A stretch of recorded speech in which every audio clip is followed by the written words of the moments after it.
स्वागत है आप सभी लोगों का मेरे YouTube चैनल कंपटीशन शिक्षा में। इस वीडियो में मैं बात करने वाला हूं जो 13 जुलाई को एग्रीकल्चर टेक्निकल असिस्टेंट यानी AGTA का एग्ज़ाम हुआ है, उसका एक्सपेक्टेड कट ऑफ कितना जा सकता है। ठीक है, और मैं इस वीडियो में डॉक्यूमेंट वेरिफिकेशन के लिए कैटेगरी वाइज अलग एक्सपेक्टेड कट ऑफ बताया हूं और फाइनल रिजल्ट के लिए कैटेगरी वाइज अलग एक्सपेक्टेड कट ऑफ बताया हूं। ठीक है, जितना मैंने इस वीडियो में कट ऑफ बताया है, अगर आपके उतने मार्क्स हैं तो डॉक्यूमेंट वेरिफिकेशन के लिए तैयार रहिए।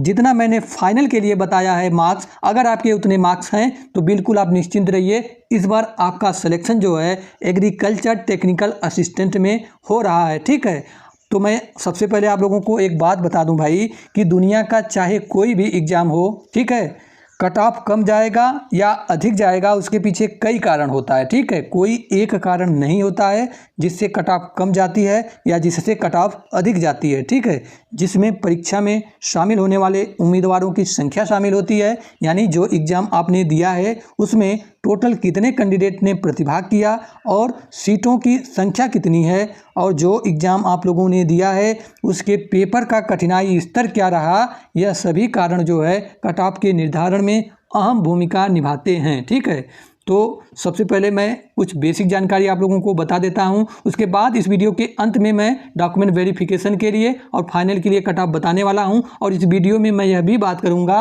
कि आपका रिवाइज आंसर की कब तक आ सकता है, डॉक्यूमेंट वेरिफिकेशन का होने का संभावना कब तक है, और रिजल्ट आपका फाइनल रिजल्ट जो है कब तक आने का संभावना है। ठीक है, तो वीडियो को अंत तक देखिएगा आप लोग। और अभी तक इस चैनल को सब्सक्राइब नहीं किए हैं तो आप लोगों से एक रिक्वेस्ट है, इस चैनल को सब्सक्राइब कर लीजिए, बेल आइकन को ऑन कर लीजिए, क्योंकि एग्रीकल्चर टेक्निकल असिस्टेंट से कोई भी जानकारी होगी तो इस चैनल के माध्यम से आपको सबसे पहले और सबसे सटीक जानकारी दी जाएगी। ठीक है, तो आइए सबसे पहले हम लोग कुछ बेसिक जानकारी जान लेते हैं।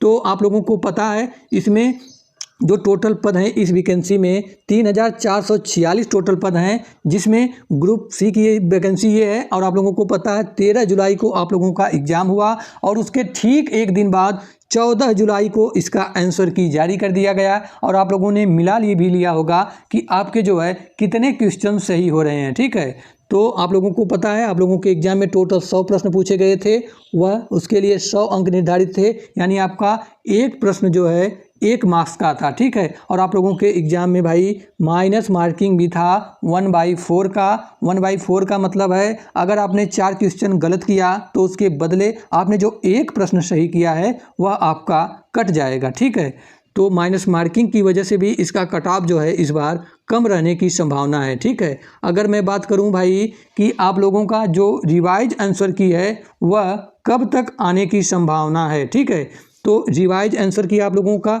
इसी महीने के लास्ट वीक या सितंबर के फर्स्ट वीक में आने की संभावना है। ठीक है, अगर मैं बात करूं आपके एग्ज़ाम का लेवल क्या रहा, तो आपका भाई जो पेपर था वह मॉडरेट टू हार्ड की कैटेगरी में है। आपका पेपर आसान नहीं था, क्योंकि स्पेशली जो बच्चे 6 से 8 महीने से स्पेशली इसी के लिए, इसी वैकेंसी के लिए सीरियस थे, उसने भी अपने मन मुताबिक अच्छा स्कोर नहीं कर पाया है। ठीक है, यानी वह कैंडिडेट भी संतुष्ट नहीं है जिसने इस वैकेंसी को लेकर के सीरियस तैयारी किया था। ठीक है, तो इसका पेपर जो है काफ़ी हार्ड बताया जा रहा है, पेपर आसान नहीं था।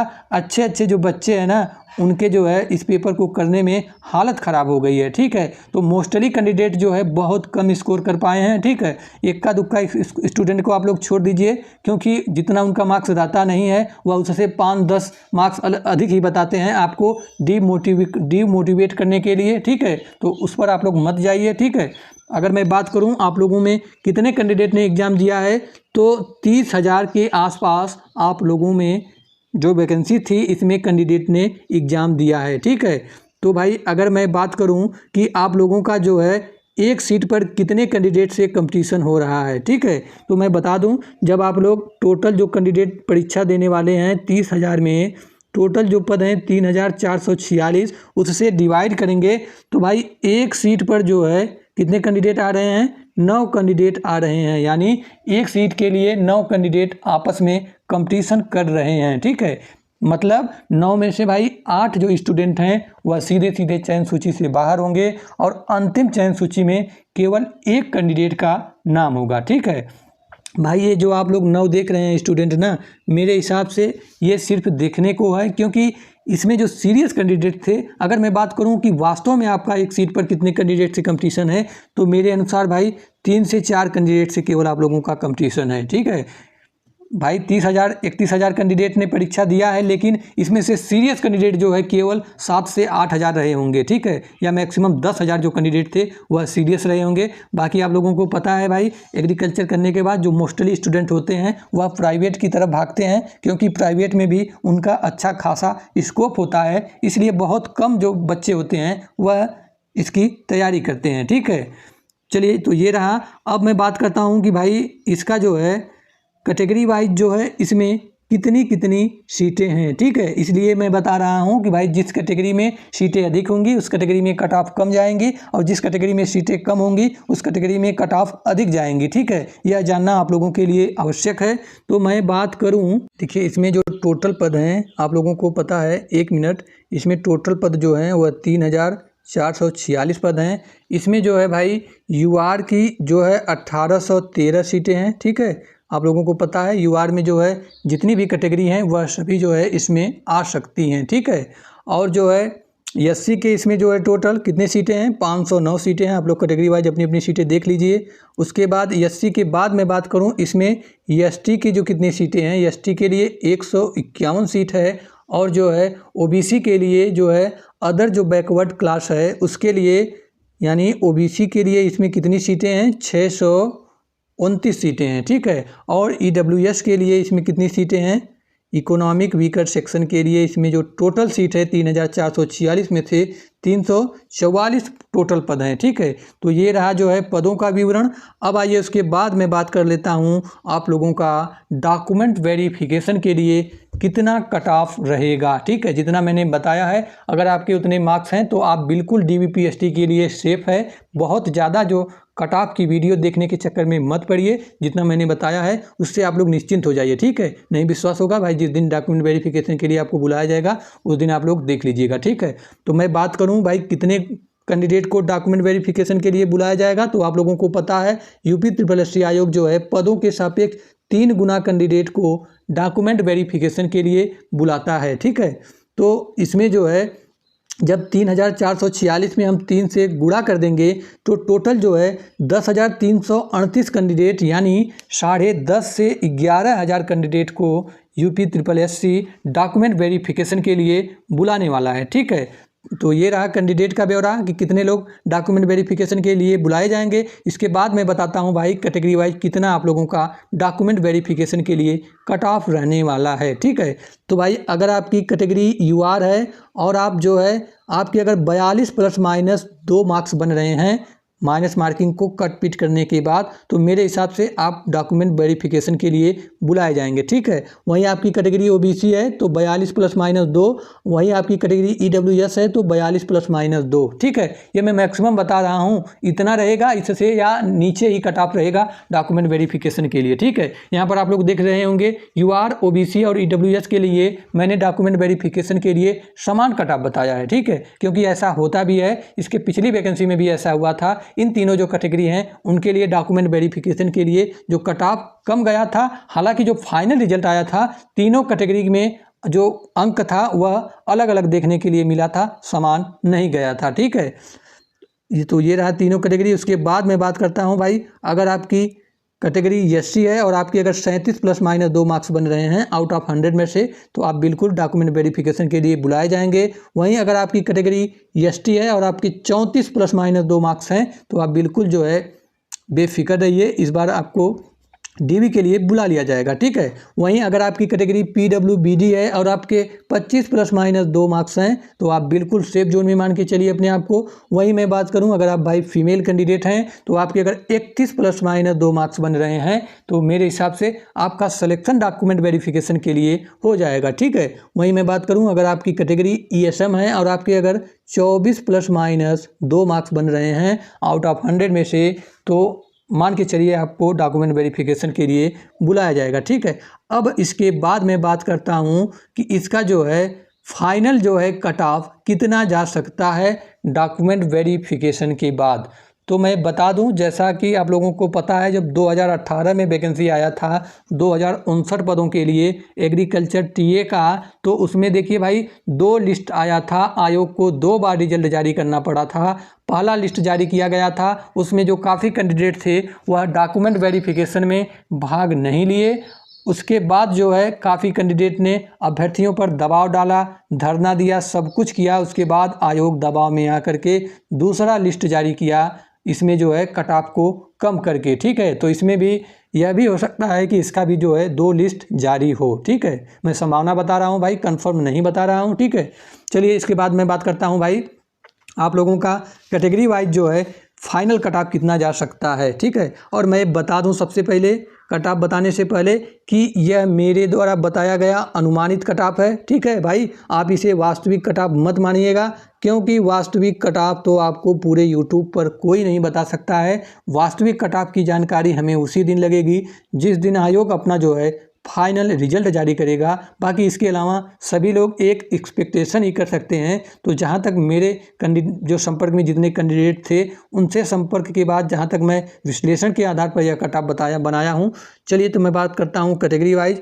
तो भाई अगर आपकी कैटेगरी यूआर है, ठीक है, ध्यान से सुनिएगा, यूआर यानी जनरल है, और आपके जो है 50 ± 2 मार्क्स बन रहे हैं आउट ऑफ 100 में से, तो आप बिल्कुल सेफ जोन में हैं। आपको घबराने की ज़रा से भी आवश्यकता नहीं है। इससे इतना ही या इससे कम ही मेरिट जाएगा, इससे अधिक मेरिट नहीं जाने वाला है। अगर आप लोगों को विश्वास नहीं होगा तो जिस दिन रिजल्ट आएगा आपका उस दिन आप लोग देख लीजिएगा, ठीक है। वहीं मैं बात करूं, अगर आपकी कैटेगरी जो है भाई ओबीसी है, तो आपके अगर 48 ± 2 मार्क्स हैं, तो मेरे हिसाब से आपका सिलेक्शन इस बार आपकी कैटेगरी में हो रहा है, ठीक है।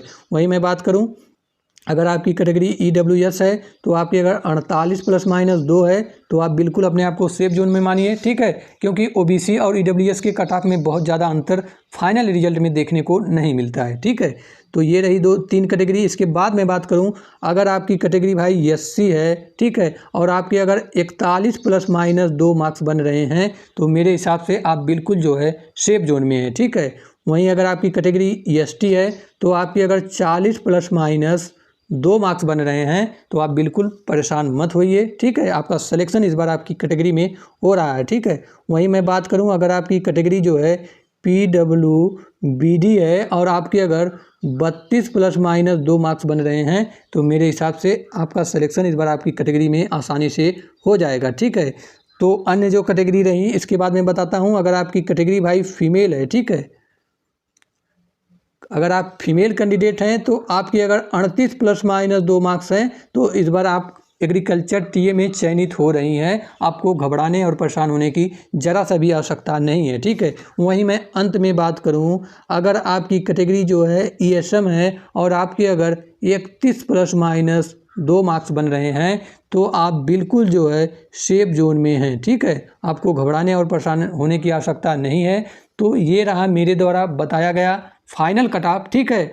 इसके बाद मैं बात करता हूँ भाई, आप लोगों का मैंने बता दिया रिवाइज आंसर की जो है इस मंथ के लास्ट या अगले मंथ के फर्स्ट वीक में आने की संभावना है। मैं बात करूँ तो इसमें जो है भाई 3 से 4 प्रश्नों को विकल्प को आयोग जो है चेंज कर सकता है। उससे काफ़ी कैंडिडेट के जो मार्क्स हैं भाई बढ़ भी सकते हैं, और काफ़ी कैंडिडेट के जो मार्क्स हैं वह घट भी सकते हैं, ठीक है। मैं बात करूं भाई, इसका डॉक्यूमेंट वेरिफिकेशन सबसे पहले कब तक कराया जाएगा, तो भाई आप लोगों को पता है यह जो UPSSC आयोग है कितना लचीला और कितना ढीला और सुस्त गति से कार्य करने वाला आयोग है। इस पर आप लोग जब तक दबाव नहीं बनाएंगे तब तक आपका कुछ नहीं होगा। ऐसे ही समय बीतता चला जाएगा। आयोग 2026 का इंतजार कर रहा है कि 2026 में इस वैकेंसी को मैं फाइनल करूंगा, क्योंकि आप लोगों को पता है 2026 में चुनावी वर्ष होगा।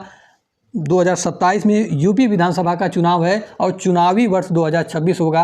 आयोग सोच रहा है कि मैं उस वर्ष इस वैकेंसी को क्लियर करूं और उसी वर्ष जो है नियुक्ति पत्र अभ्यर्थी पाएँ, ताकि ये जो भर्ती है वो काफ़ी हाईलाइट हो और सभी लोग जान पाएँ कि हमने इतना वैकेंसी किया, ठीक है भाई। सरकार को भी तो एक आंकड़ा दिखाना है। तो ये घींच तान की 2026 में आयोग लेके जाने वाला है, इसमें कहीं कोई दो राय नहीं है, ठीक है।